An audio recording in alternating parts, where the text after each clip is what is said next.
సనాతన ధర్మ రక్షణ board is order of the day. ప్రతిసారి కూర్చోబెట్టి మేము డిఫెండ్ చేసుకోలేం. కనీసం మీకు కోపం కూడా లేకపోతే మేము ఏం చేస్తాం?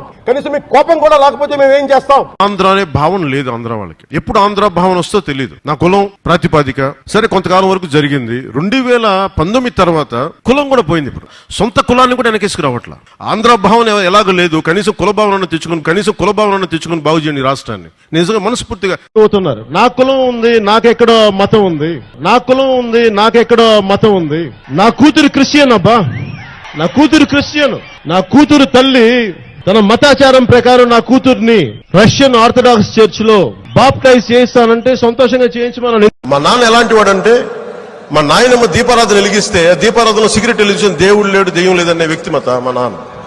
ఇది ఆడేది కొద్దిమంది రాజకీయ నాయకులు వాళ్ళు కూడా ఎక్కువ మంది ఆడేది కూడా హిందువులే కూడా చెప్తున్నారు. అసలు ఇలాంటి గొడవలు పెట్టింది హిందూ నాయకులు తప్ప మిగతా నాయకులు చేయరు. అసలు రాదు వాళ్ళకి. వాళ్ళకి నిజంగా మన ఈ మధ్యన గోమాంసం గురించి లేదంటే బీఫ్ గురించి ఇంత గొడవ జరుగుతూ ఉంటే నాకు అనిపించింది, బీఫ్ తినాలి అంటే నేను తిని ముందుకెళ్తాను తప్ప దాన్ని వేరేలా చేసుకోనని. అంటే తిండి ఏది తిన్నామని కాదు, నిజంగా మరి తిండి శాకాహారమే తింటే అందరూ గొప్ప అయిపోతారంటే మరి గుజరాత్ లో గోద్రా ఘటన ఎందుకు జరిగింది? నాకు ఎందుకు జీసస్ క్రైస్ట్ ఇష్టమో చెప్తాను. ఒకసారి ఇక్కడ నా డైరీలో రాసుకున్నాను. నా పెద్ద కొడుకు పడిపోయాడు. వాడు ఇంత వయసు అప్పుడు పడిపోతే వాడు మోకాళ్ళకి రక్తం వచ్చింది. వస్తే నాకు మోకాళ్ళు నొప్పి వచ్చేసినాయి. నాకు అప్పుడు నాకు గుర్తొచ్చింది మేరీ మాత గుర్తొచ్చింది.